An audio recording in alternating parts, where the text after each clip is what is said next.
Welcome.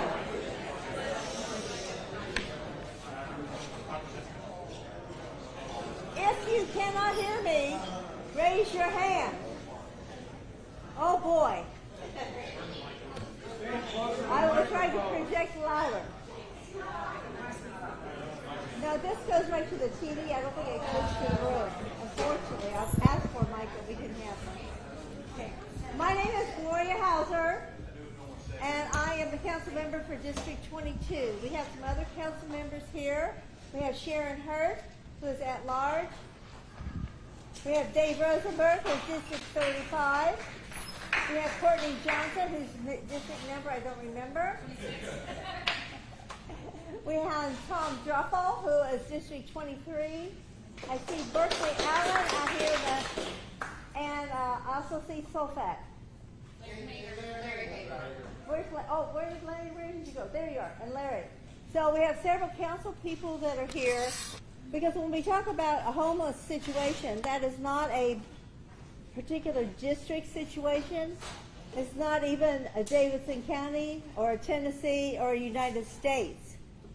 This is something the entire world is battling on what to do. Today, we are not going to solve the problem. I wish I could tell you that, hey, in the next 2 hours, we're going to get the thing done and we're on our way. But that's not going to be. What I hope to do today is to shine a light, to open the door, shine a light on the situation, hear what the situation is, what are some of the things that are being done, what do we plan on doing, what can't we do and what can we do, and how we all can be involved. So hopefully when you leave today, you will feel better than you did coming in the door, because you will know that your voices have been heard and that we are not just giving lip service, but we are actually giving action. So that is my goal today. We have a pretty tight agenda. We have to be out of this room at 7:15, boom. So I'm going to be keeping people on track. So if I cut you off, it's not that I'm trying to be rude. I just want to make sure that this is a really productive meeting and that we hear from all the presenters and we give you time to voice your concerns and get your answers, because we do have people here from the various parks departments metro departments that are involved, as well as a multitude of nonprofits that are here. For those that are here representing specific nonprofits, raise your hand. Okay. So there are several of those folks, and they will be your source on how to contribute if you wish to be part of a solution. And Judith Tackett has just walked in the door. She is our director of Homeless Impact Division, and working very hard every day. I know many of you may feel that nothing is being done because it hasn't been explained to you. One of the problems that we have as human beings is if we don't know what's going on, we assume the worst. It's just the way it is. And it may or may not be the correct situation. So I am hoping that today, when you leave, you at least have some information. You know who to contact if you have a problem. You know who to contact if you want to help. And so, Judith, I'm going to turn it over to you. Again, we are not going to have audience participation until the end, because we want to make sure we hear from all the presenters. So thank you very much.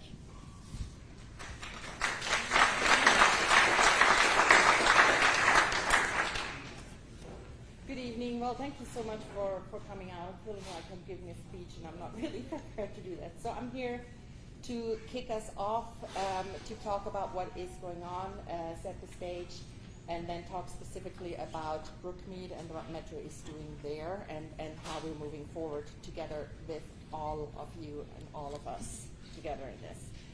So one of the things that happened, and I have addressed that before in meetings, and I hope you have been able to attend as well. COVID pandemic is really devastating for the most vulnerable population. So what created... Okay, sorry, I thought that was a mic. It's like, so do that when you have, just tell me when I have to speak up again. Is this better now? Okay, so the situation is that through COVID, we all know that the outdoor population, Davidson County-wide, has increased. We all know that. We see it. You see it. One of the things that also happened during COVID, communities like Nashville have received increased funding for housing. You're going to hear from a bunch of community providers that actually serve at the Brookmeade encampment right now and are collaborating with us on that. And they're also serving with us citywide. We have set a goal together as a community with the providers to house 400 people by the end of this year with these additional dollars. In July, we hit that mark, and we keep going. We're at close to 440 right now, and we keep going. And that is a Davidson County-wide approach. We are looking at moving away from first come, first serve. We are looking at prioritizing housing for people, and that's the whole concept. And what we are, now I want to go and really go why you're here. It's the Brookmeade encampment and what we're doing there.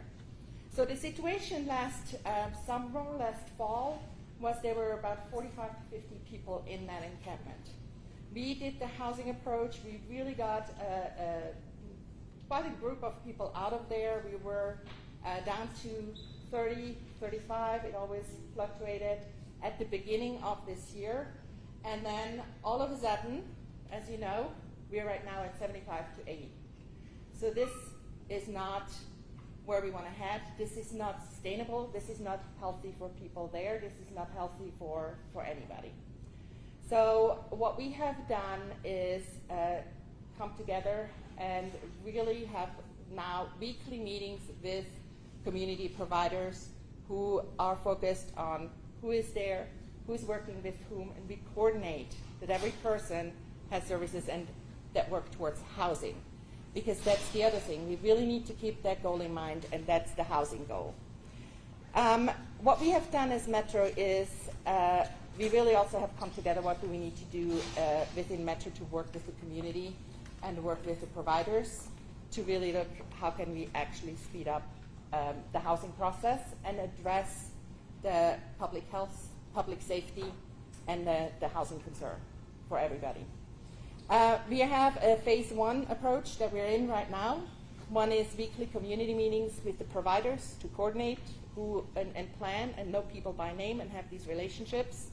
And then we are also, Metro Council has been so generous, Mayor's office has been generous to actually get me in my office, some outreach workers. I'm in the hiring process. 2 of them will be assigned exactly, specifically to Brookmeade to support the providers out there with that housing navigation focus. The other thing that just happened, thanks to the Mayor's office, thanks to council members, we just received funding to implement what we call a mobile housing navigation center that will help us to drive the numbers down very quickly. What that is utilizing spaces at a church to get a group of people that work on housing out of the encampment immediately. We're looking at about 20 people at a time. That would decrease the encampment by 25% very, very quickly. While we still continue all the other efforts on housing, while we're looking at family reunification, there are programs called diversion that really look at where are the strengths of the person, what do we need to focus on, what are their resources in their environment that we can utilize and look at. We have a Metro task force across several departments that is having now also moving forward weekly calls to check in who's doing what. And I thank you so much for being here, Commander. He will speak a little bit more about that on the immediate needs and the immediate issues that will be approached there. And then one of the big things I really would like to, what we need is, there are some brochures at the back. I see you're organized, so let's organize around landlord searches. We need landlords that accept Section 8 vouchers so that the housing can be successful. The vouchers are there right now that we can actually, through the American Rescue Plan, we received in Nashville additional housing vouchers. We need landlords to work with us. Mayor Cooper has launched a public-private partnership for a landlord mitigation fund to create incentives for landlords to work with us and house people. Our providers are here to help us the ongoing support services. We're investing in more ongoing support services, but what we need is landlords to work with us. So it's about housing people, it's about permanent solutions. In addition, as the Metro Group, we are also working with the providers and starting to develop. So once we actually get numbers down, once we have the mobile housing navigation centers up and running, how do we actually help that people don't move back in, so that we really drive the numbers down. And with that, Commander, if you want to say a few words on.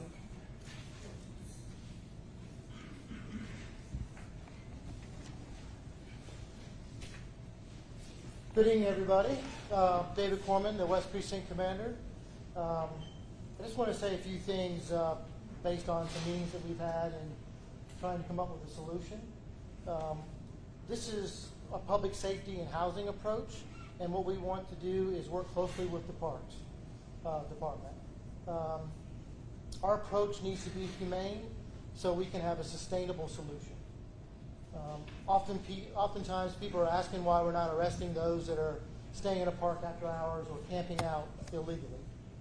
Sure, it's a violation of ordinance. However, if we don't have a solution, we're arresting people basically because they're homeless and they have no place to stay. So without an approved plan, a plan that's going to give us some sort of sustainable resolution that's approved by Metro Legal and the DA's office agrees to it, we can't just go out and arrest folks that are homeless staying in a park, because it really is criminalizing homelessness, and we don't want to do that. It's not the right thing to do.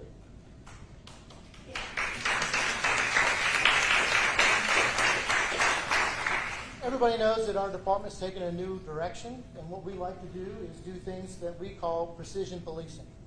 Some of those things that we do is have to give proper notice. This is what we would like to see happen. This is what's going to happen if you're not following in compliance. One thing that we realize we need to do at the park is we've got to have proper signage. Proper signage, what's against the law? Park hours, no parking in the parking lot for the trailhead after hours. You can't camp there. You can't do illegal things there. So in doing so, that's what we're going to start working on. And then the other thing we need to do is we realize that there is a drug narcotic element over there, all right? So, but it's very hard. We're all in a uniform. We're all wearing this uniform, and we're in marked cars. So it's kind of hard to catch those that are either selling or delivering the narcotics. So one thing we're trying to do is get our Sky Cops out there. Sky Cops is a trailer that can be towed, anchored down, it runs on a generator, and goes for 2 or 3 days without refueling, and it constantly records. I think there's 7 cameras on it, to include a camper-free camera. We want to put that inside the parking lot to see who's coming and going, particularly those that are criminals. We want to precisely remove the people that are causing the problems. There are some people down there that are violent criminals that are staying in the homeless camp. And what we want to do is identify those. So I have 2 officers now, not just 1, but 2 officers that are part of the community engagement team that are doing quality life aspects. Officer Cantero's down in Brookmeade Park almost all day, every day he works. He knows everybody that lives there. He knows who the problem people are. If they have warrants for either stealing, burglarizing, drugs, violence against persons, domestic violence, we're going to go find those individuals and bring them to jail to be addressed in court. Okay? What we don't want to do is go down there with 5, 6 officers and make it look like we're just there to arrest those that are homeless. We don't want to do that. The other thing we have is a new office called the Alternative Strategies to Arrest, headed up by Inspector Emhoff. And those are different solutions to arresting folks. We know that we have a large portion of individuals that are experiencing homelessness, mental health crises, as well as addiction crises. So simply taking them to jail for something that they're not going to get any solution or any resolution for, it's not going to work. Other than the partners that Judy has mentioned here today, we're going to work with our other metro departments, such as the Parks Department and their police department, social services, the health department, codes, and also the Davidson County Sheriff's Office. Sheriff Hall has started something new called the Behavioral Care Center. So what we want to do is maximize our ability to find those that are in need. Instead of making an arrest, maybe redirect that from the criminal justice system to some sort of service that they could benefit from. We hear you. It's obvious that there's a lot of concern, and I will tell you I was there yesterday. And we walked down through there yesterday, and it didn't just take but 100 feet, and we had to make an arrest for someone that was using drugs. So, but basically, that's really not going to solve that young man's problem. We have to get into some sort of alternative strategies to resolve the issue at hand. So it's going to take us some time. I know Judy's got a timeline, but again, you know, we can't, like Gloria said, we're not going to solve this problem in 2 hours, 2 days, 2 weeks. It's not going to happen. Please be patient with us. We still want to hear from you. Most people know Community Coordinator Sergeant John Bork, West Precinct. If you see something, say something, send him an email, call him, whatever you need to do. And we'll work our very best to resolve the problem for a sustainable resolution.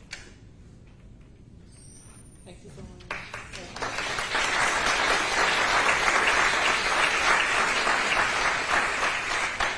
So one of the things that was important, I think it's really important that we actually hear from not just me talking about collaboration, but that we show what the collaboration looks like.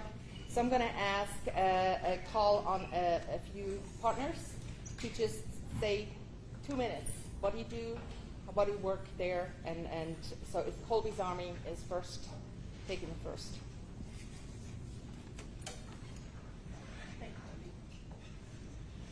Hi everyone, my name is Lisa Wysocki. I am the Executive Director of Colby's Army, and we have been providing street outreach services to the Brookmeade encampment since 2010. And as Judy said, we have watched this encampment grow just recently since COVID to unhealthy numbers. And I want to build on what Judy and what the commander said just recently, is that we have to have a plan. And there is sort of a plan in place, and what we do is we are the first boots on the ground that a homeless person might see. And we are the people who gain trust. We talk with people. We're out there canvassing every week. We deliver food. We deliver clothing, supplies. We keep people safe and healthy and provide referrals to all of these other organizations and then some.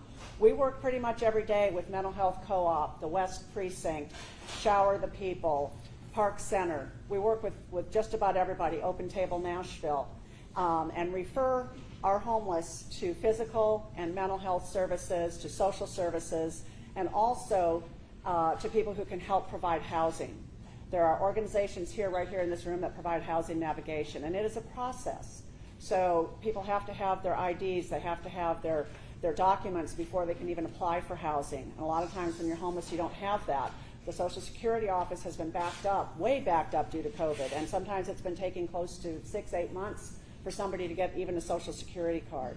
So it is a process, and I think we all have to trust the process. Now, we need help. We are a volunteer-driven organization, and one way that you all can help the problem is to help us keep these people safe and healthy. We have volunteers in this area who are picking up food and clothing and supplies every single day. We bring them to our distribution center and sort, and we're out there every single Tuesday, all along with just about every other partner that's here, providing services. When we've got 85 people out there, I can tell you we go through a lot of underwear and a lot of shorts and a lot of socks and a lot of clothes. And I think everybody here has something in their attic or their closet that they don't need. We've got a table over here with some information about how you can get a hold of us. You know, on the humanitarian aspect, these are people who are out there, and they are your sons and daughters and sisters and brothers who have had some mental illness. They've fallen through the cracks. The family has lost the support. They don't have anybody to turn to. And we've talked about the drug problem. People don't necessarily start with drugs. They start with homelessness, and then the drugs come. So we really need to keep these people safe. We need to keep them healthy so that when they do get in housing, that they are going to be a success. So come see us later. We'll be at the green table. Yes, I would like to introduce one of our friends. This is Liz Mallard. Liz was one of those people who lived in the camp for about 10 years. She trusted the process. She followed directions. She has been housed since December. She's been sober for 7.5 months. She's now a volunteer with Colby's Army.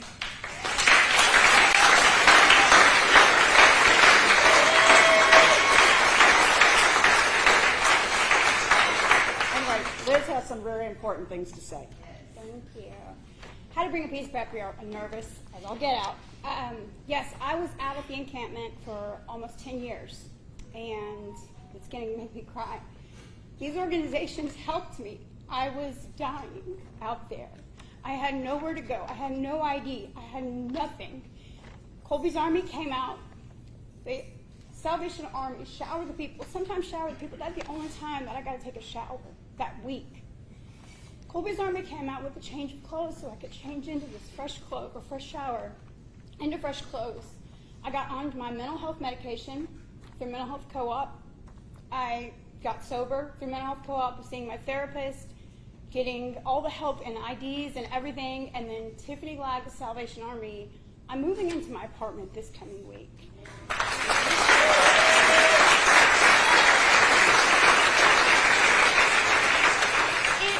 Not easy out there. We don't like being out there. I still consider every one of those people out there, my friends. And what they need is your support. They don't need to be pushed out and pushed around and lose everything. This piece of paper might be the only thing they have out there that day, and it could be stolen underneath their own head at night. What they need is, like Judith said, we need landlords. Because once you get that Section 8 voucher, you only have a short time to get into a place, and then you have to start the whole process over again. So all I'm asking is for support, help, give us some time, and support the homeless. Don't, by getting them into housing, don't push them away and push them under a rock somewhere. Thank you.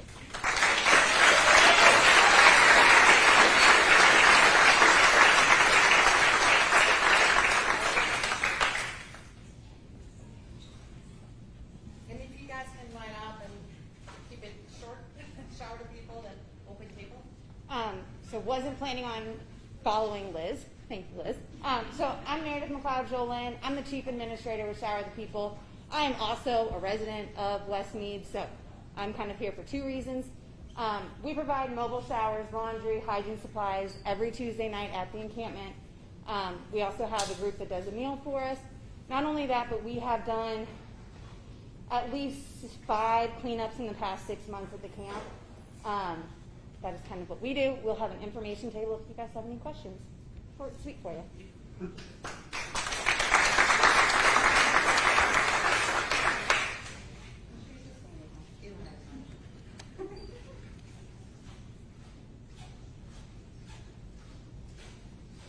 My name is Paula, and I am with Table Nashville. And I could stand here and tell you what we do, but we do the same thing that they do. And we do it every day, all over the city. What I want to ask you right now is, if someone came in this room and saw all 150, 200 people that are in this room, would they all think that you thought the same way and believed the same things? Are you all the same exact people? No. So you can't paint people with one broad brushstroke and think that you know everything that's happening with them, correct? You don't know what's going on in this room. Someone could have just lost a loved one. Someone could have just been evicted. Someone could have just lost their job. You have no idea what's going on with them. So what I'm going to ask you to do tonight, as we continue to talk about homelessness and this particular encampment and what we do, is to remember you cannot paint any of them with the same brushstroke. They are all individuals. They all deserve your respect, and they are humans. And if you can't remember that they're humans, then you shouldn't be in this room talking. Because if you can't see their humanity, then you don't see them. They need to be seen.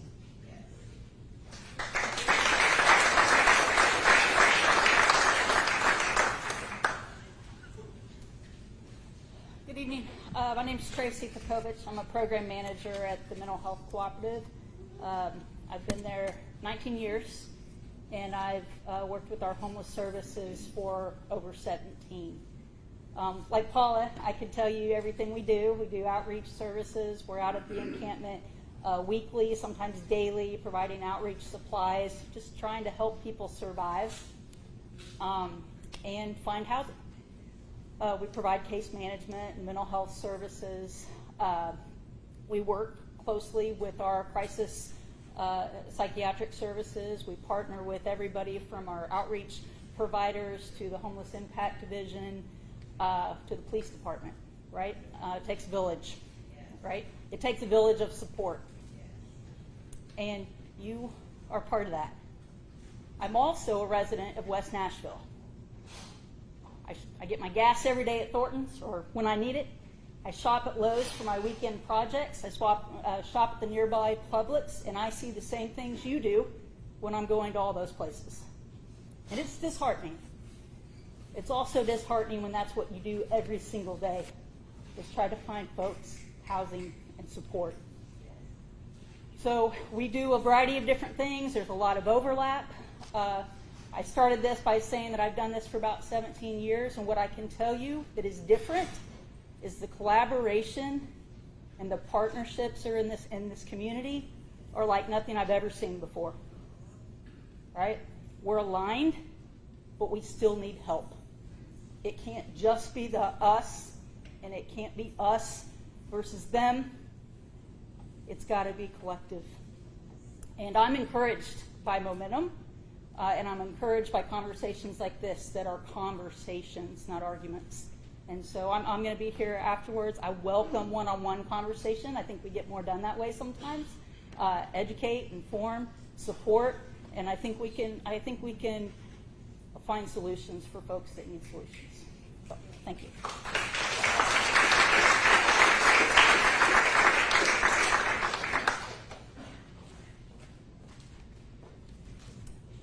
Hi, I'm Stephanie Cooper. I'm the program manager for Keys to Recovery at Centerstone.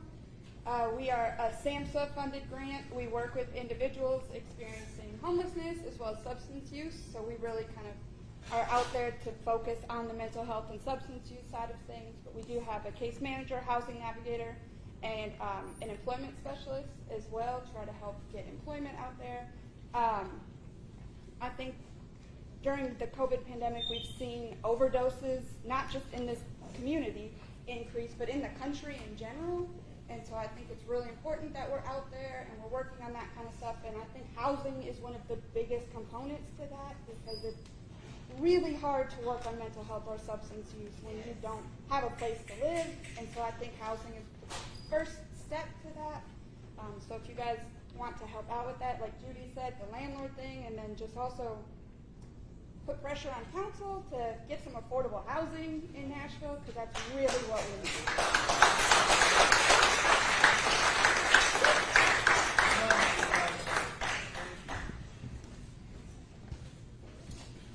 Hi, my name is Tiffany Ladd, and I am from the Salvation Army, and I am a Life Nav outreach coach. My role is to go into the encampments under the bridges, and I get to build relationships. Once I build that relationship, I get to help move them into housing. We took on this project to begin in the end of November, beginning of December. It's supposed to be a 2-year project, and we were only planning to house 200 people. As of date, we have housed 160 people, and it's not 1 year yet. And what we've ran into is that we have Section 8 vouchers, but the problem that we run into when we get those vouchers is that we don't have enough landlords. So if you are a landlord or you know someone that takes Section 8, please reach out to us and we would be glad to partner with you guys. Thanks.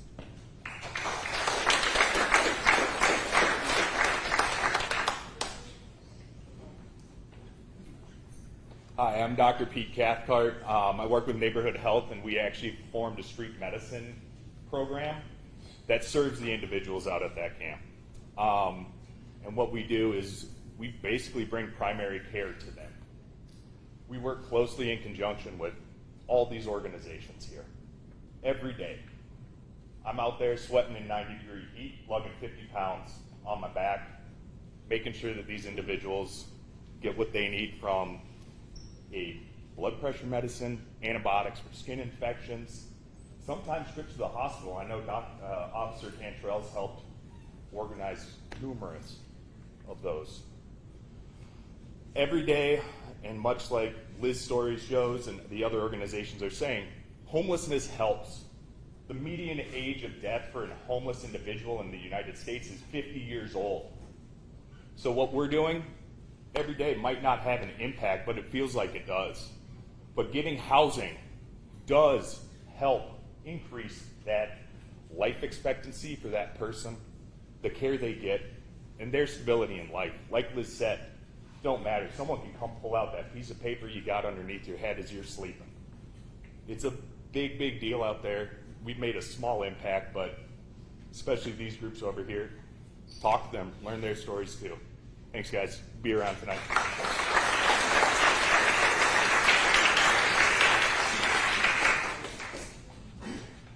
I'll be quick because I do a lot of what they all do.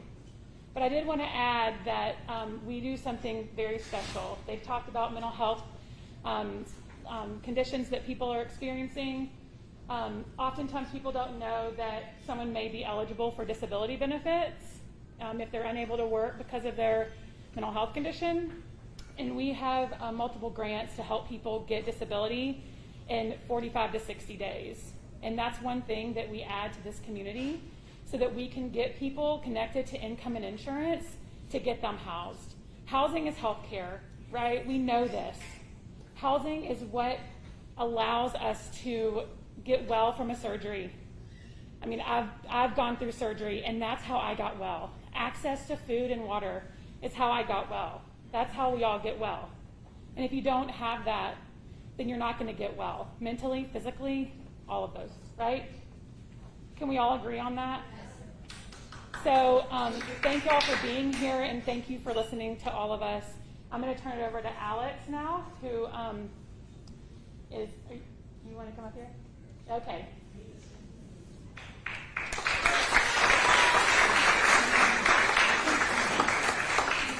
Thank you. Hello, everybody. I'm going to make this very quick, very brief. First off, I need a round of applause for everybody that's up here doing their heart.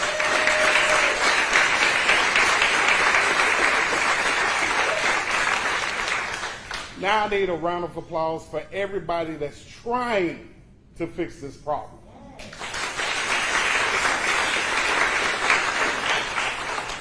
All right, understand this. I am a 10-year vet of being homeless. I was homeless for 10 years, from 18 to 28. I've been through everything that you can imagine, from drug addiction to selling my body just so I can have a place to live. I've been in every encampment that has been here. I have fought for Fort Negley. I have fought for Tent City. I have fought for every place that I laid my head down. The last thing that we need is for people to take away a space for people to sleep. We need landlords. We need help.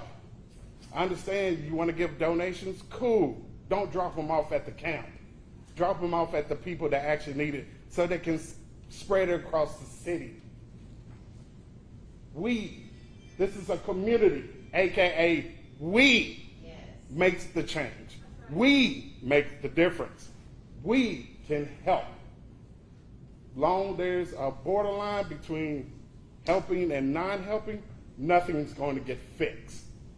So I advise you, really, deep in your heart and deep in your soul, give these people a chance to fix somebody else's life instead of trying to take it away for your own gain. Because once you take it away, it means nothing. Y'all have a good rest of the evening.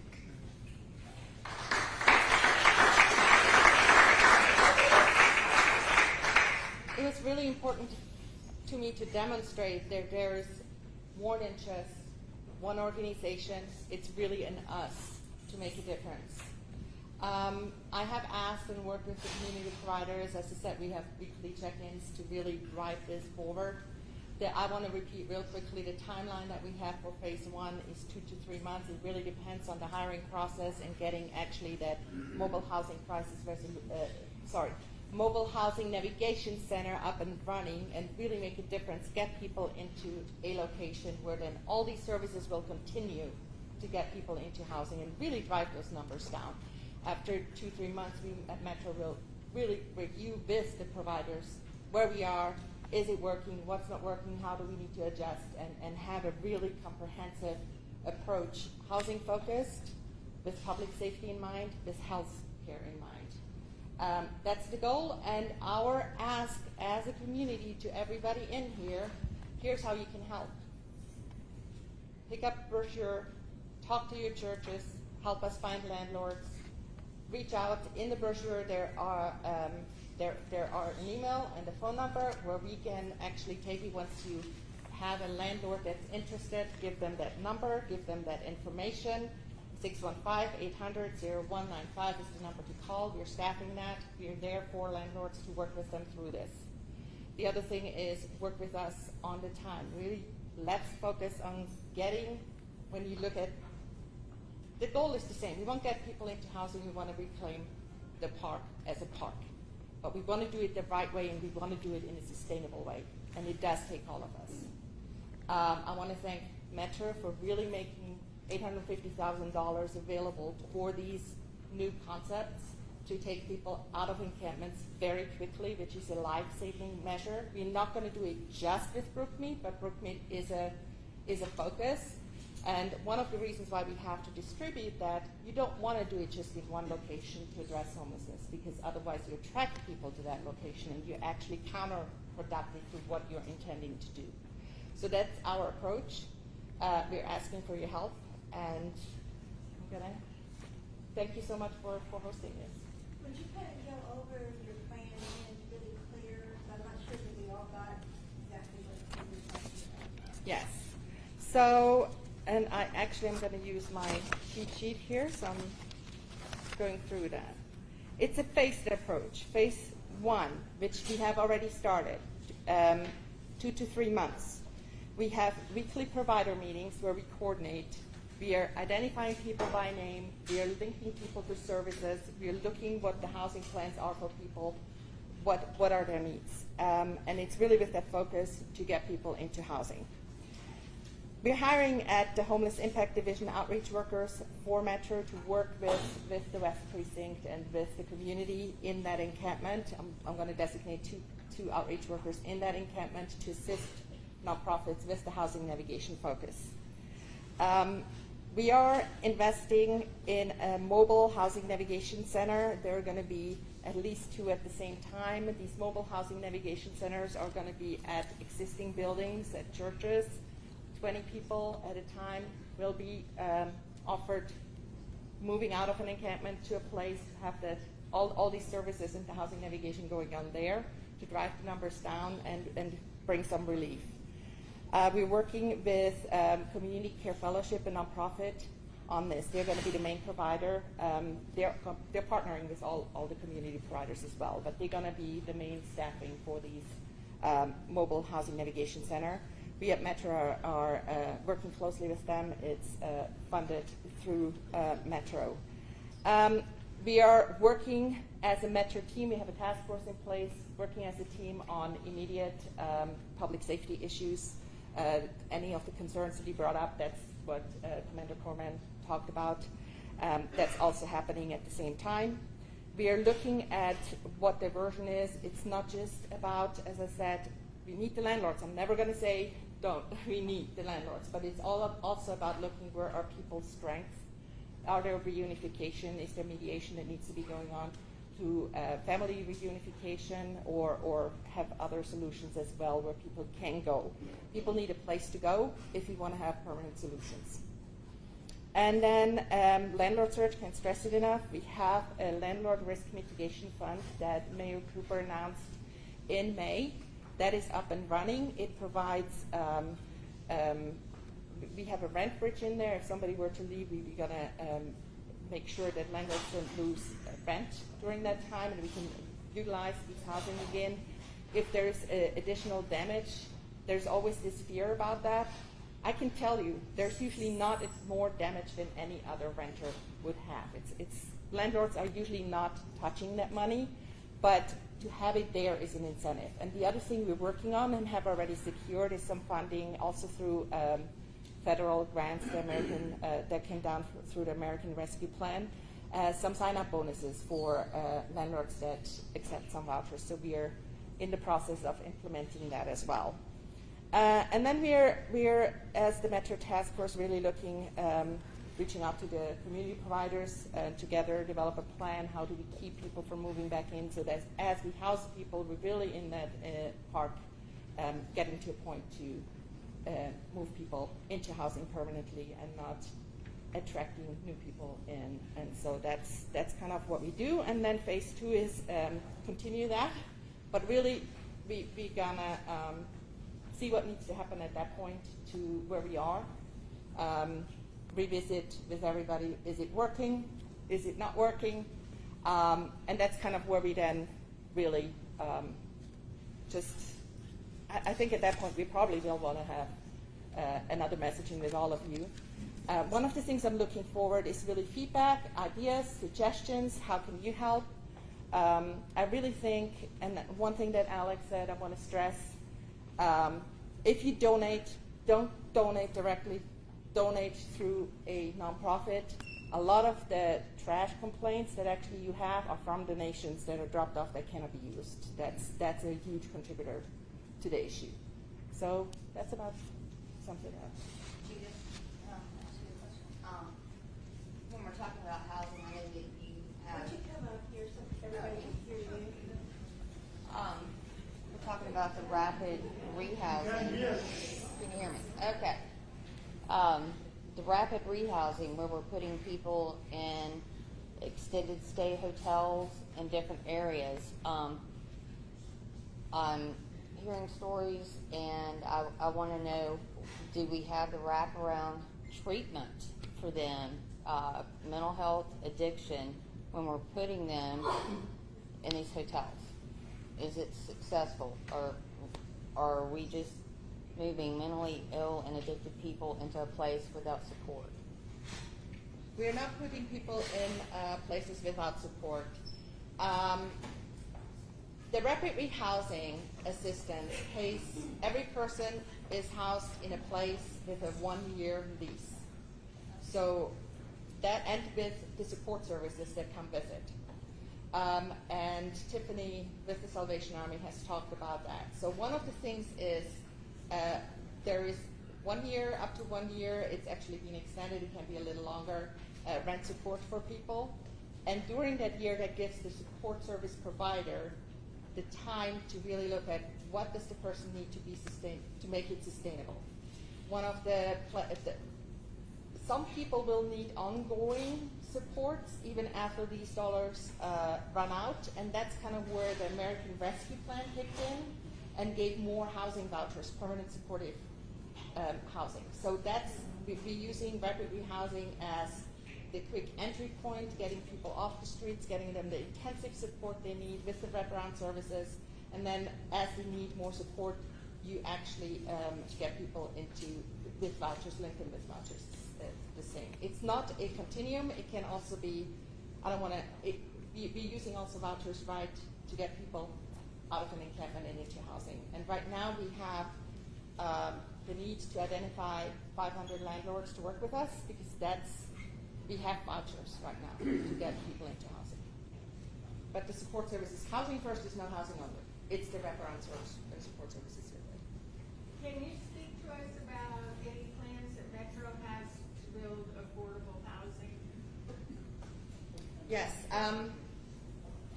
we are always exploring that. There was a task force of affordable housing. I'm really looking who is here who can speak to that a little bit. But one of the things that we are actually building is a permanent supportive housing complex near the downtown area. She was on there.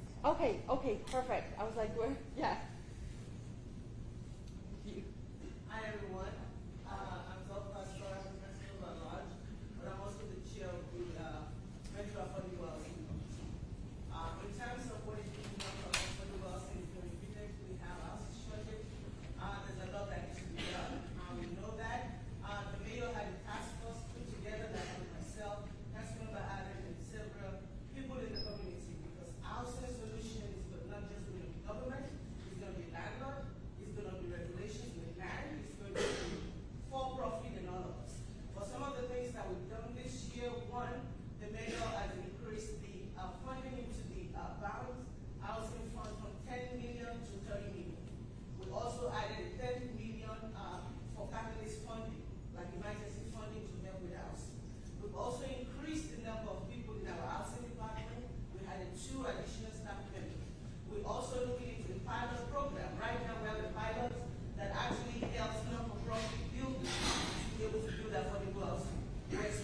program is looking into, I believe, is the same program with for-profit developers. So those are some of the things that we're looking into.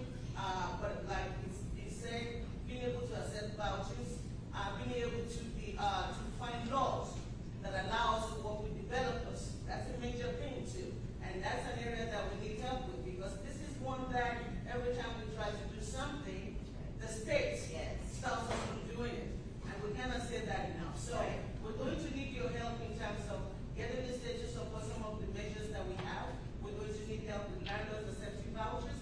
We're going to need help with developers willing to be able to accept some of the things that we put in place, and we, as Metro, will continue to work as best as we can with the community to keep looking into it. It's a big problem, and it will be solved overnight, but it's something that we will have to do together.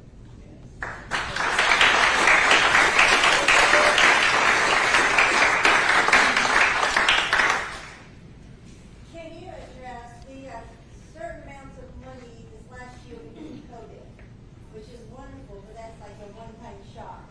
So can you kind of outline what came in through COVID and what are we going to do in the future, because that's a one-time deal we can't count on after next year. And that's kind of where the sustainability planning comes from. We got CARES dollars really in it for our refugee housing programs, but then we also have the American Rescue Plan dollars, and there are some some housing, building, and sustainability dollars in that.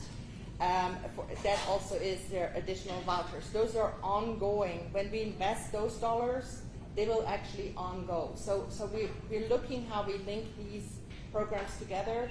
We're working with private, federal, local, to really have that sustainability and ongoing. So right now these CARES dollars are going through 2 years, and the American Rescue Plan dollars go longer. So we have time to really look at our community. Drive down. We really focus on who we need to help right now, who has the most intensive need. We do not need people to be out there for long term and have these underlying issues. That's something that we can address now. And then it will be easier to help people as they lose housing very quickly. So that's actually more cost effective. That's also where we need to really be smart now with our investments, because our dollars that we then need to do to keep going are going to be fewer. So it's really about looking at the highest need, looking at the investments that we do right now wisely to make it sustainable and last and ongoing. And can you point to any cities that have made some great strides that could be examples for us? Houston, Texas is one of the cities I look to when anybody asks me that question. Here's why.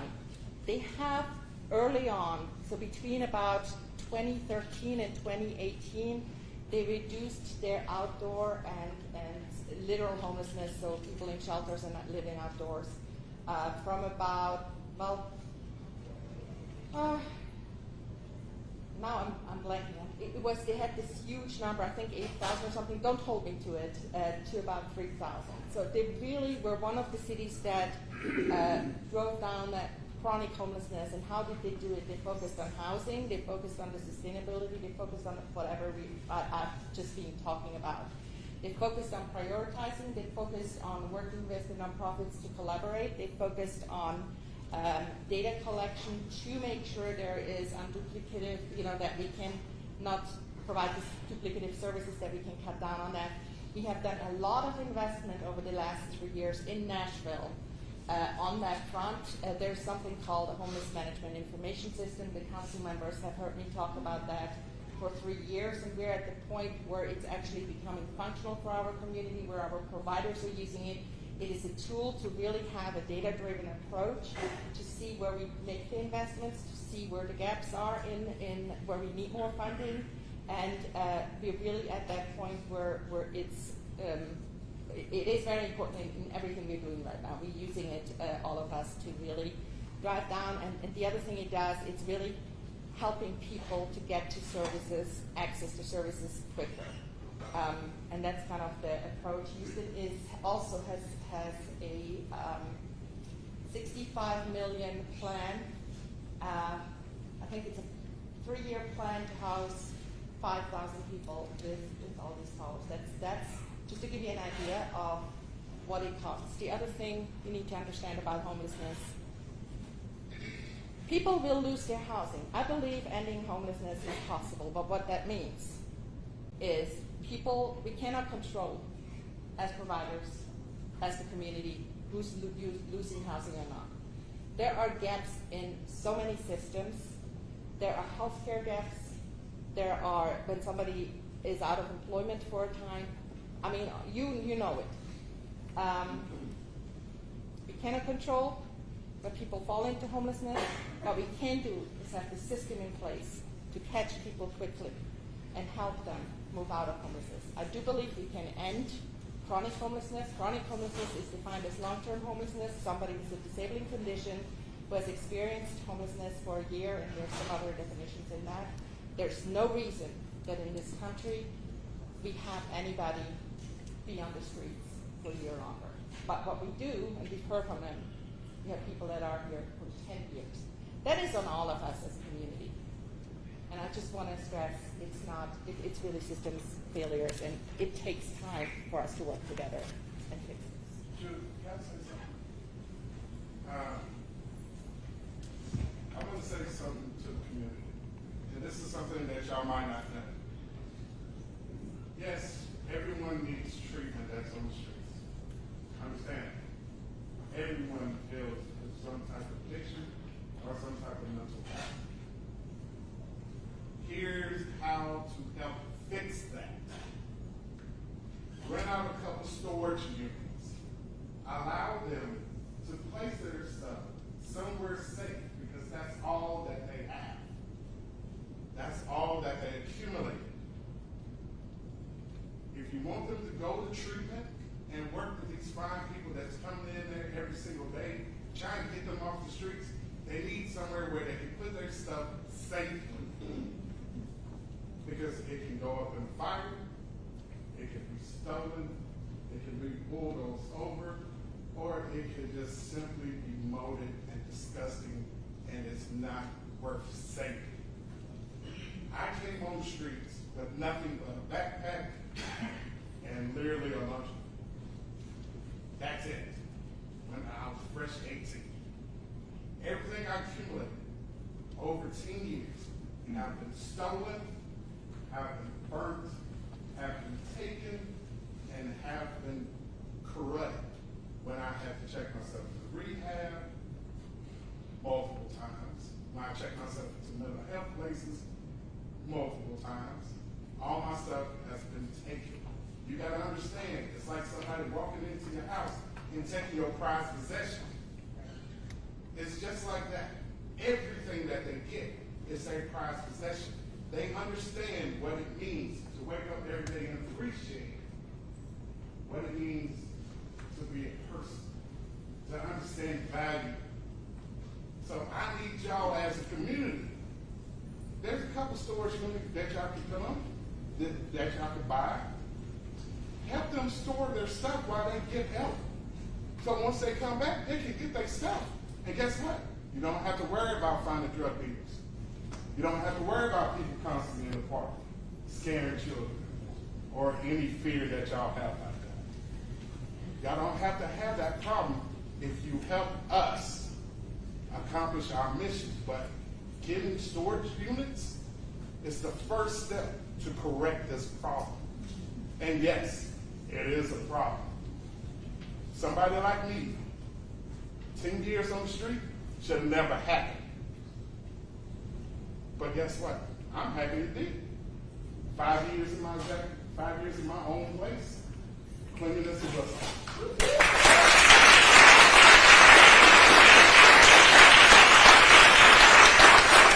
I say all that to say this.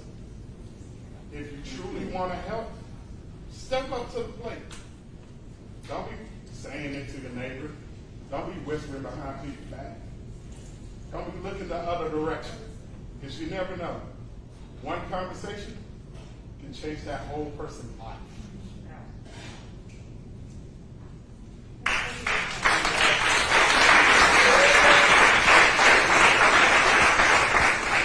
couple more questions that I have, and then I'll turn it over to your questions.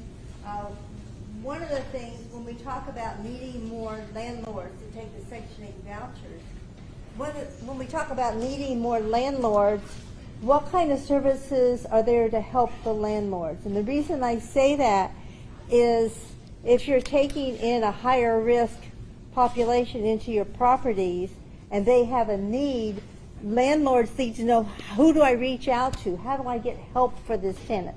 And I know because my day job, I'm involved with affordable housing. And I can tell you there's some folks that take about 10 times as much time than other folks do. And I think there are landlords that if they knew, if there is a situation of this nature, this is who I call to help this tenant, or this is who I call. Is there anything like that in place, and could there be anything like that in place? Yeah. So, number one, case managers, through the coordination, we're making sure they introduce themselves to the landlords. It's kind of part of the lease signing. So landlords should know who case managers are and have their contacts to work with people. But at the Homeless Impact Division, Metro has helped us with the Landlord Mitigation Fund. We also have hired staff and have a phone line for landlords. So if landlords for some reason cannot get a hold of a case manager, this is the phone number this is really the landlord line for landlords support. 615-800-0195. Brochure is there on the table. We have that in place. We have an email in place. It's staffed by Metro. It's we have that phone over the weekend. It is not for emergency situations. That's when there is any police issues. But the other thing I also want to mention, people experiencing homelessness who transition into housing, some of them will need some additional support, especially at the initial transition. Others will just very quickly be fine because they have been experiencing housing before. There is not that much of a difference with the general population once people are in housing. Everybody has different issues. You can't tell. The majority of people who have mental health issues have never been homeless. They are in housing. People who have substance abuse issues, they're not homeless. They're not losing their housing, the majority. So we just really need to realize that we're all one population, and the difference here is the housing status. That's great, and I do appreciate your bringing those resources, and I really like this storage unit idea. I hadn't heard that before, and that's makes sense. I just hadn't heard that one. We have the other side of it. I think that those folks that are here, yes, sir. Yes, ma'am. I would like to know, has there been conversation with businesses in the area, like Walmart and the businesses there, on their corporation to help with the solution to homelessness? Yeah, that's kind of like where I was going, but go ahead. Okay. So we have had meetings with the property owners in that area. We are in touch with Lowe's. We are in touch, and for life of me, I forget. I have regular calls that we just set up with one of the property owners in that area to keep them posted. They have not heard about this plan yet because this is something we really just developed around because we just got the funding for the mobile housing navigation centers. But we are in touch, and I think the police precinct is also regularly in touch and communication. But one of the things that I have, and usually in these conversations, I am making an ask. Same ask I'm making to the community here. Can you support nonprofits? Can you help us find landlords? How can you, what ideas do you have to actually help solve resolve the situation? I can say Walmart recently, as of 10 days ago, made a large donation to Charlotte people to help with this encampment particularly. So they have put their money where their mouth is and are supporting nonprofits. Thank you. One of the things that I said when I started the meeting that was I wanted to shine a light and I wanted to kind of open the doors and let everyone see. So going forward, how will people know we're sticking to the plan? Are things happening? Is there going to be some sort of a publication or on Metro's website? Or how will folks know, okay, it's now November, what has happened so far? I think that would be really helpful to let people know how they can keep in touch with what is happening. And I actually should have brought cards. So we do have a newsletter, a monthly newsletter. You can email me, judith.tackett@nashville.gov, to be posted on that newsletter. It's not just about that encampment, but if it's about a particular area, I would like to actually ask that we are in touch with the council members and utilize some of the listserv. We could do regular updates on that as well. Okay, so it's more specific for that's your area. very important for people to know. I didn't walk out the door and I felt all good and warm and then nothing happened. So I think if you make sure that they get on that. And then the last thing is, from my point, and then I'm going to open up the floor, is we've talked about the folks that are in the encampment and what their needs are, and some of the things that we as a community and as a government can do to help them. I also know the other side of that are the folks that they're afraid to go to the Walmart, or they're afraid to go to the Lowe's, or they don't want their kids playing in the backyard anymore. What can we say to those folks? What are the resources that are available to them, and what can their expectations be? And that may be part of the police department. But I do want to throw that question out, and then after that, I'm going to open it up to all you to ask your questions. What was the policing term you used?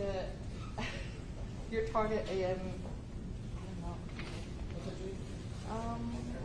Precision policing. Oh, precision policing? Okay, so use this term for 10 years, from my time in special events to now. If you see something, say something. You can contact, if it's not an emergency or you don't think it's an emergency, you can contact Hub. You can call 862-8600. You can email Sergeant John Bork. If you're not part of our community email, then we can get you on that. You can correspond with him. If it is something you see that is rises to a level that it causes you fear, or you think someone's in danger, certainly call 911. But there's all sorts of ways to convey your concerns to the West Precinct. One thing that does work well is Hub, because it comes directly to us and we can send information back to Hub. And you can do it on your own time. You don't have to wait for a dispatcher to be able to be clear to take a call from you, et cetera. You don't have to wait for us to get an email because Sergeant Bork may be out in the field, or I may be. I will say this, there is reason for alarm because it just may not look right to you. It doesn't mean that you're in danger, but it doesn't mean that you're not. So just use I don't want to say common sense, it's not what I'm implying. Just, you know what you feel. And if you feel like you're in danger or there's someone else in danger, call us. Email us. If it's not an emergency, we'll get to the bottom of it. But what we will be doing is looking for individuals that part of the problem that we know, that Officer Cantrell knows. Soon to add to him will be Officer Crow. The ones that are committing crimes that we know, we're going to go in there and remove them. And let them go through the judicial process. Now again, some of them, it's very complex. It's not that you just have a warrant and you go to jail. There could be addiction issues, it could be mental health crisis, and so alternative strategies to policing would apply then. Meaning if we can get them some sort of help, opposed to going to the court system may not be able to, the jail may not be able to resolve their problem. And now all that does is create that person additional problems. Does that answer your question? Yeah. Okay. And also on that goes for all populations. And really looking at housing, that's part of that whole approach and solution. Because I think it is important that we look at all sides of the issue and give community support. They have to feel that they're as valuable as the folks who are having issues. So I'd like to open up from the floor if there are questions. Yes, ma'am. I'd like to just say a few words. I don't want to put my back to anybody. But I'm heading up a group called Reclaim Brookmeade Park and Greenway. And the group that is I represent are compassionate, thoughtful citizens who own property or own businesses in the area for a long time, a lot of us. And we literally have hundreds of unanswered phone calls and emails from way before COVID. Okay? We're talking 5 to 10 years. I have them, and all the people who've contacted me have been contacting the mayor's office and their city council people. I'm not calling anybody out because my council person has dropped the ball a couple times and he's called me back a couple times. It's okay.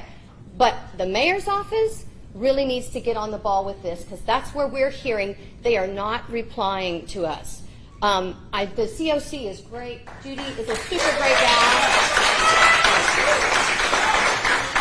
I've heard wonderful things about Judy. She's got, I would not want her job.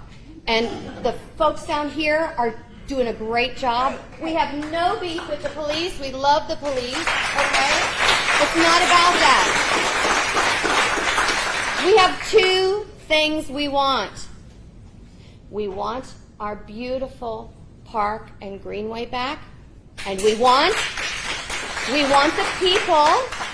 the people in that park treated kindly, humanely, looked after, and we want them with a roof over their heads and the kind of specialized care that each one of them needs. That's what we want. We also, I'm sorry, this is one place where we differ. We don't really think the voucher idea is a good idea. Asking us to go out and trying to find landlords is just, we don't think it's a good idea, and quite frankly, a lot of us just don't have time to do that.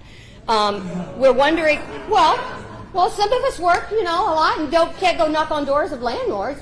I'm sorry, what? There's a landlord, though, that could always take a Section 8 voucher.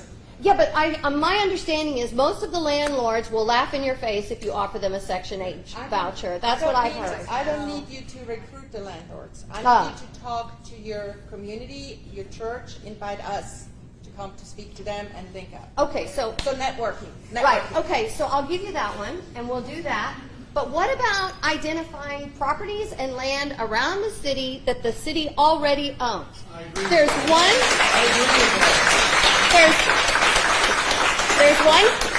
I didn't know of anyone doing this, but yesterday I had a conversation with one of the council people up here, and he actually did identify a hospital about 17 miles north of here, near the Cumberland River, that is no longer in use. I don't know, I think it has 400 and something beds in it. Perfect place to put these people. Why isn't the mayor helping? What's the problem with that? I don't understand. Shelter system. I beg your pardon? It's traumatic for people. There are lots of folks on the streets. I'm a trauma-based social worker. No, wait. Before you attack me, before you, we're trying to get. One at a time. Okay. So what we're trying to do, we don't know. Okay, I realize that it's a complicated road to get there. But the fact of the matter is, we support getting these people the care that they need. And what we're hearing for the last 5 years is there's no housing. And we're saying, why don't you go? I went up. You're saying ship it to another community. You want to talk about shipping people.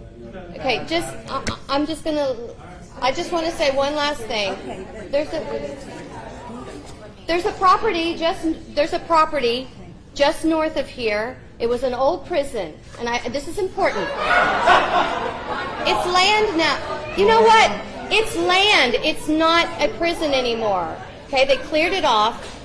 It's 1,400 acres. No, I'm sorry, 1,600 acres of land. It's worth $3 million, I think. So why isn't the city looking at things like that? Why aren't our council people looking at things like that? Thank you. Let me talk to you.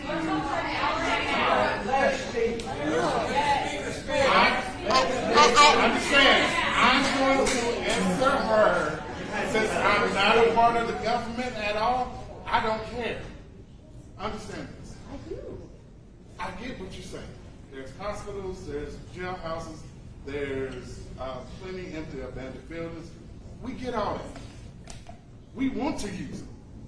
But the city doesn't have funds for us to actually use them. Then we both need to go to, then let's team up and go to the mayor and find out what's the But holdup. also, please understand this. You're moving one problem to a different community. You're not helping by helping the community that you are in at this moment in time. I disagree.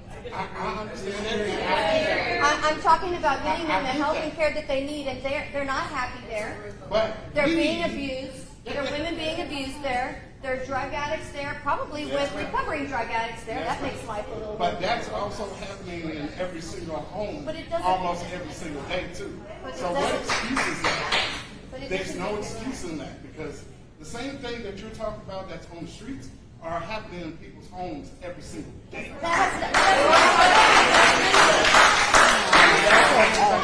Thank So, Thank you. completely I understand where get you're it. coming from. But I just want to be clear that we're not against the people that live there. Right. You're You just- have you're to trying to come up understand with that. other A lot of the alternatives. people in my group do show up and help clean. They do contribute money.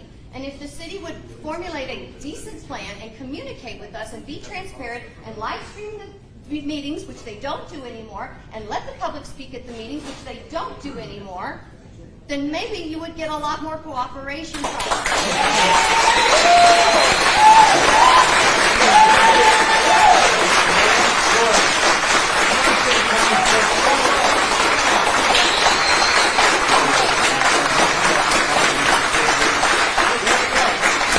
I get all that, but y'all do also understand we need y'all help too.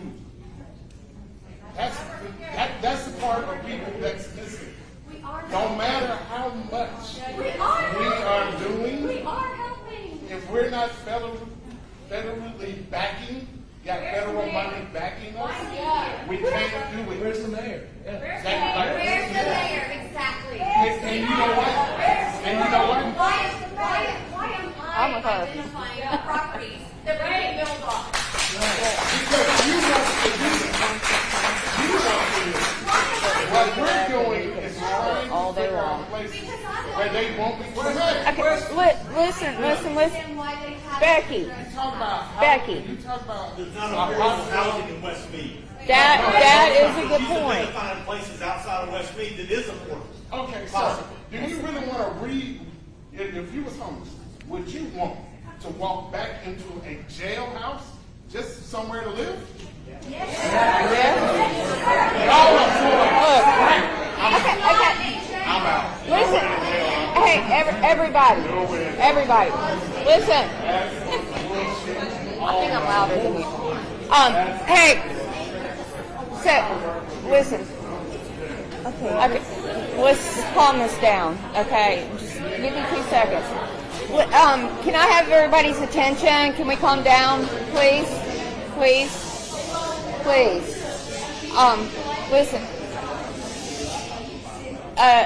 I know a lot of people have probably seen the news and the issues, and we started this, and it kind of seemed one-sided and not addressing the issues of the 4 districts that are impacted with the theft, the harassment in the parking lots, and different issues, okay? Now, Gloria went into the camp with me, and you got an inside kind of view of what's happening there.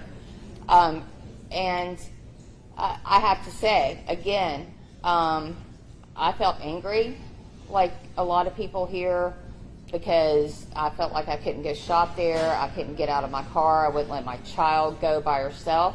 But then I went in there, and I talked to probably 20 different individuals. Officer Cantrell is just absolutely amazing with the way he handles himself in the situation. And as someone like everybody else, after I came out of there, and I think Gloria probably has a different perspective as well. I mean, these people, it's no paradise. I mean, it is literally, they're living in dirt, trash, they're rats, river rats. They're not small, they're big. And drug needles and all of this. So, truthfully, it concerns me that we're continuing to let people pile into this greenway without any restrictions. Now that Lowe's has cleared off their property, that moved people further in with the TVA project, or water project, excuse me, has moved people further in. So they are on top, I mean, tents next to each other, unattended fires. Again, that's not a good combination with mental illness and drugs. So I don't know what the answer is. I'm not the expert.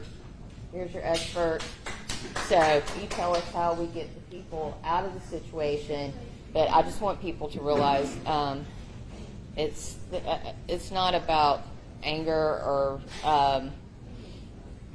just wanting our greenway back. It's about helping people as well, and we need to come together. But one last thing, and Judith, I respect the vouchers and the housing, but how feasible is that in West Nashville with the growth? I mean, do we need to look at other affordable areas as well? It's things are cutting off. We All need to really look personally. Thanks, everybody. I wanted to introduce Judge Jones because she runs the homeless court, so kind of give us a... Yeah. I work with homeless for years and years in Seattle, and everyone I think here in Seattle is probably at the center of homelessness. So I've only lived here for 2 years. Why don't you stand up so people can hear you? Okay. I've worked with homelessness forever, and I commend everyone here, and I applaud the two that are clean. So, but you keep talking about housing.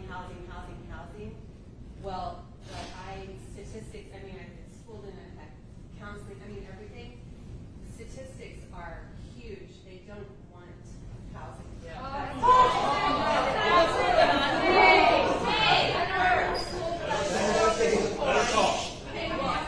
mean, so maybe it's different here in Nashville than in Seattle. When we would go out, I went out 2 nights a week, and they don't want shelter because they have to be clean. Tell me. I mean, I've done it for 12 years. That's right. I'm not That's my question. There's 2 different sides of this. There's one, people don't want to go into a communal shelter. That's something different than somebody going into housing. There's 2 different concepts. The other thing is, for our example, our friend Liz, she probably would have told you she didn't want to go into housing when she didn't know the possibility. As soon as she knew she was something she could actually attain, she wanted it. Because they don't want to get their hopes up for something they don't think is attainable. No, and that's my question here. We keep throwing out housing, but I mean, I did it for 12 years. I'm not just standing up here. I'm for the numbers 100%. But we did not take people off the street. Very rare. They don't want to go. I mean, I was out there. That maybe your experience in Seattle, that is not the experience all of us have with the relationships that we've built. And I hope it's different here. I really do. I do. 160 people want to have a party. Great. I think it's great. But you can look up the statistics in Seattle. It's like over 80%. No. So I hope it is different here. I really do. But I remember that broad brushstroke I talked about today? Yeah, that's what I'm hoping. I do. I just want to know. Let's hear from Judge Jones, who does manage the homeless court. Hi, I'm Linda Jones, and I appreciate your comments from Washington State and Seattle. Nashville, Tennessee is very different from Seattle, Washington. And I appreciate your time that you've taken to go out and look for land, but there is a difference in communal housing and individual housing. So I wanted to thank you all for being here tonight and let you know that if you are having problems, if you see drug use, if you see anybody in danger, please call West Precinct, because we certainly don't want drugs and needles or anyone in danger. I will disagree and tell you that all homeless people are not drug addicts. Some are. Some simply have a mental illness. Some simply have been rejected by family members, or they simply have no family. So the homeless court is redirecting people from the jail, where it costs you $35 a night to house them, over to room at the inn. And Room at the Inn is connecting them with services. What we do at the homeless court is we set them down with one social worker. They enter their data directly into the HMIS system. We find out, what do they need? Well, they probably need to get some kind of a birth certificate from wherever they came from. Then they need to get a driver's license. Then they need to see some sort of job. So we have plenty of job lists to help these people, but we also can refer them, if they do have an addiction problem. We have a wonderful recovery court that's being operated downtown. We also have a mental health court and a veterans court. We also have new veterans housing. So we have a way to refer these people to get assistance. So if you are having trouble, call the police officer. I would love to see all these locations you have found, and I'm happy to look at them. The way that we came about with the homeless court was that stakeholders like Judith, Tackett, and the contributor, and Room at the Inn, and the rescue mission came together with the court system, the district attorney, and the public defender's office. By the way, we have Marcus Floyd here. He stepped out into the hall. He's one of our public defenders. And we worked together as stakeholders and came up with group solutions. So rather than arguing about what the one best solution is, I would suggest convening a round table where everybody has input and we can hear the pros and cons of everything and keep developing better solutions for this. If you have any questions about the homeless court, I invite you to call my office at 880-3672 and just keep doing this good work. Thank you, Council Lady Hausser, Councilman Rosenburg, and Council Lady Hertz. Well, we said it's very complicated, and I don't remember who put their hand up next. I'll do the honor. Him? Okay. My question is for the commander. Yes, I have a question for the commander. On July 18th at 7:41 a.m., I called the non-emergency number. Joe, by there, what are we doing about the camp at the bottom of the exit ramp, the 201? So they're by Cabot and the exit from I-40? Yes, because the reason I'm saying this is I called the non-emergency number because my son, 9 years old, got to see a man standing on the corner there by his little tent, butt naked. Yep. So that's and like I said, if I have to, I'll keep calling every day. But I won't call the non-emergency number. I understand. And that's fine, and we encourage you to do that. That is actually state property. The person that is residing there, my understanding, has gotten notice from the state. Starting to work. Correct me if I'm wrong. The little camp that's right there by Cabot Drive and I-40 exit ramp. Yes. That's state property. That's state property. And they have been giving him notice that he can't stay there. What's the timeline? August 2nd. August 2nd, he has to remove. Housing several times. Yes, and so they will remove him. If he doesn't leave, then if they want to prosecute, we'll facilitate that. But we're not going to be the prosecutors. We're not going to remove his property. But that is state property, and they are addressing. Yeah, because I saw you also out there many times, especially when there was a motorcycle there, a car there. Yes. I mean, they're like hanging out big time. Well, I mean, you know, listen, I understand what you're saying, but he lives there, and he's going to have company, you know, but it's very dangerous. It's, you know, it's not the best place for him. Well, I mean, it's a non-repeat, it's indecent exposure. That as well. So the state is aware and taking measures. Why not, but it becomes a metro thing because it's indecent exposure, it's a misdemeanor. Well, I understand that, but I mean, it's not committed in our presence. I have to be there to see it, so you're going to have to call But it was in my presence. My 9-year-old son's presence. Okay, then what you could do is call us, and when we get there, you can prosecute. Nobody showed up. I waited there over an hour.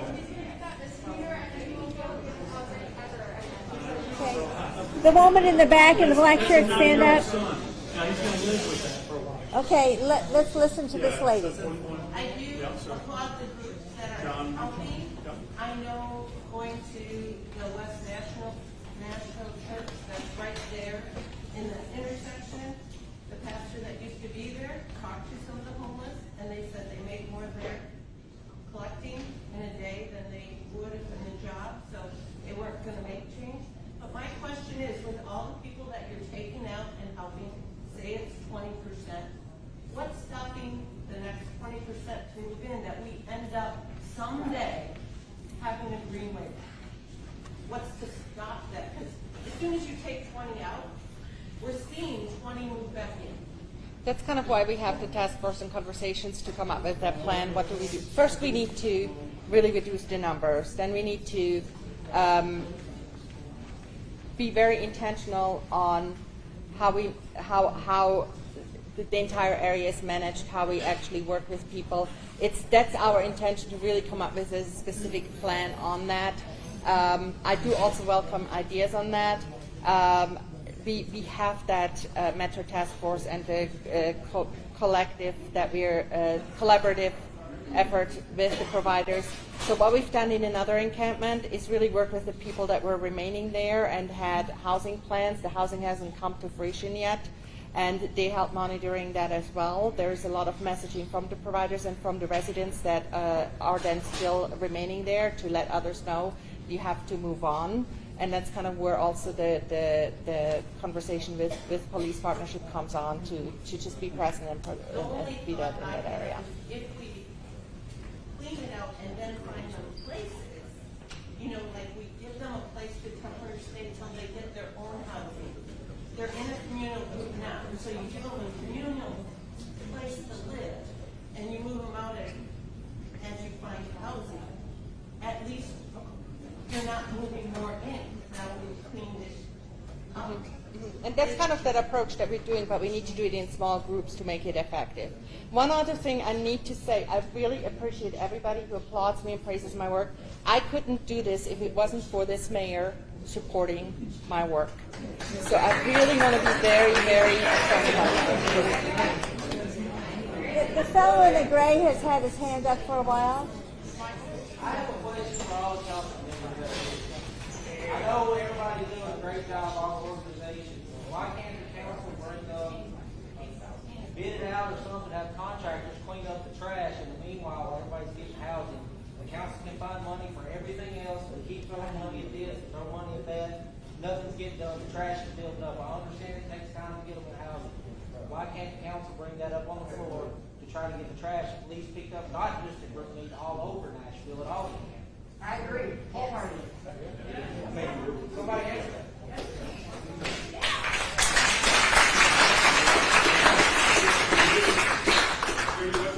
And part of this brings up, we as council members, it's not that we don't want to do that. We do. We do need to know you are supporting us in that. When we bring up a budget, you guys need to let us know what's important to you, and that you will go to the table and support us supporting you in that. Yeah. Gloria. What? Hi, I just wanted to add something very quick. On the part where I heard you, everybody and the citizens have the right to feel safe. You do have the right to expect more from your mayor and your council. So I do understand solutions. Judith did mention it, but I don't know if you resonated or if you all heard it. Okay? There is a resolution that is coming before council this Tuesday. It's a late file resolution, and it's putting $850,000 towards homeless housing. And so we're looking at solutions, we're working on it, and we're listening, we're hearing. But I wanted to put that out there because I don't know whether you heard that there's some solutions being talked about right now, and I don't want to gloss anything over. There's questions to be asked, there's work that is being done, and there's more that we need to keep doing. But I wanted to make sure you heard that part of it. Thank you. Stand up. What kind of numbers do you have for Davidson County homeless? The outdoor? Outdoor? Yeah. On any given night, right now, so we're actually working on that whole entering, but it's like 800 to 1,000 is the estimate right now. But we're driving it down, and frankly, I am fearing what at the end of this month, what is happening, and There was a lady over here in the green. I'm just an average person who lives on an average street in an average neighborhood. I want to say thank you to Zolfat and the officers and the council members and the leaders of these organizations. My goodness. Thank you to everybody that's here, because this is distressing. And there are lots of ideas. There are lots of solutions. There's no one answer. This is complicated.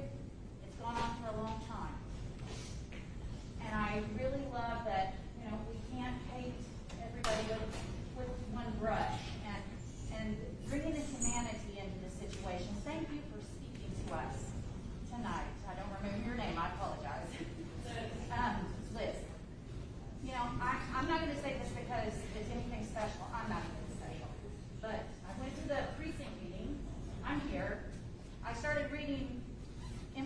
on cities that are successful with reducing their homelessness. What does that look like? I'm trying to educate myself because this is stressful. And I picked an organization. I made a donation. I'm putting on my Facebook page and on my social media, asking my friends and family, please donate to this organization who's trying to help with this problem. I'm going to have a meeting in my home, and I'm going to ask Paula to come to my home, because not everybody's going to come to one of these meetings. Not everybody's got time, but my neighbors care. My family cares. But we're not educated. We don't understand the problem. We don't understand the people that have this problem. What contributes to them being there? We need to know, why is homelessness getting so much worse? And what can I do to help? And what are the solutions? And not just the fear and anxiety, because I have it too. When I drive up to an intersection and there's somebody at my window, I don't know what to do. Sometimes I ignore them. Sometimes I give them $20. I don't know the answer. But these people are helping. These officers are amazing. And I want to learn from them. I want to assist them. But I'm just an average woman who lives on an average street in an average neighborhood. I'm not going to do anything fabulous. I'm not going to lead an organization, but I can listen to the people that lead these organizations, and I can learn from people like Liz. And I can do my part.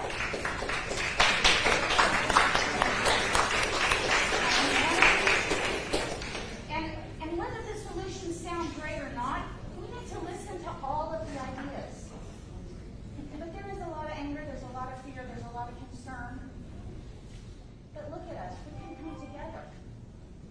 We can bring all of this energy into these organizations to help our fellow citizens. It's not them, it's us. We're a community. They're just part of this community that's in distress. And it's the distress. So use whatever you got. Do what you can. No matter how small it is. But I think it's about educating. I think it's about being helpful on a grassroots level, so that then we can make decisions when we vote. We can talk to our council representatives. We can talk to the mayor. And I realize you say, I'm not getting an answer. But guess what? If every single one of us did it, we would. Not everybody. I'm just saying, if we all pull together and we support the organization, the professionals, I think we will manage the situation. It may not be solved, but it will be managed, and that's what we want. We want to help. Thank you. Thank you. And Gloria, thank you for letting me just respond real quickly. It's very easy for us to stand here and hear some of the things that you say and respond negatively, because our experience is so different. And so I don't want to leave here angry. I don't want you guys to leave here angry. My organization, Open Table Nashville, provides a tremendous amount of community education. I'll come to your home and talk to your friends. I'll come to your churches and talk to your friends. Actually, I'll send other people because they're better at it than I am sometimes. But we will be there for you to help understand and help you figure out how to help us. And I think you're absolutely correct. The fact that the mayor is not here, nor is their representative, is very telling. And if you want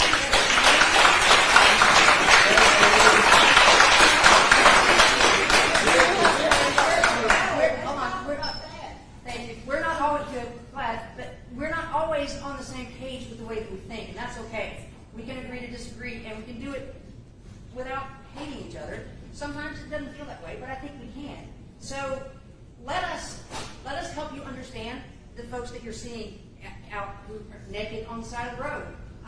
We want to fix that. None of these service providers, raise your hands, none of them want to see our friends stay in those encampments. We don't. We want them to be housed. We want to find the housing. If you're not a landlord, you don't know a landlord, it's fine. But we have to find housing. The Affordable Housing Task Force of the Mayor's Office found that there are, for people who are 0 to 30% of income, 17,292 units short of being able to house everyone in that income bracket. 17,292, and it's going to be 20,000 something in a couple of years if we don't do something about that now. We don't have places to put any of our folks. If every one of our folks wanted housing, and they do, if every one of them, if we wanted to house them, we couldn't house them because there is no housing to put them into. That's where the mayor's office is important. That's where your council representatives want to be on our side, need your support. If you don't think that that matters, you're wrong. It does. Let your representatives know. Let your mayor know. I invited the mayor. I was chair of the Homelessness Planning Council for 2 years. I invited this mayor multiple times to come and address the council to talk to us about what his vision was within homelessness in Nashville. He's yet to attend. Where did the city councilors go? Where are they? They left. They just walked out of it.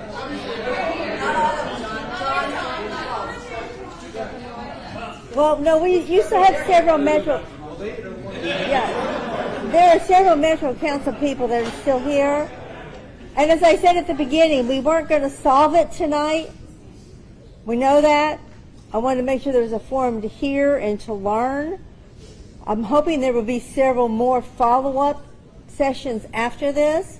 My purpose was to shed a light, open the doors, because I do believe that if we all get involved, we can make a huge dent. Can we solve it?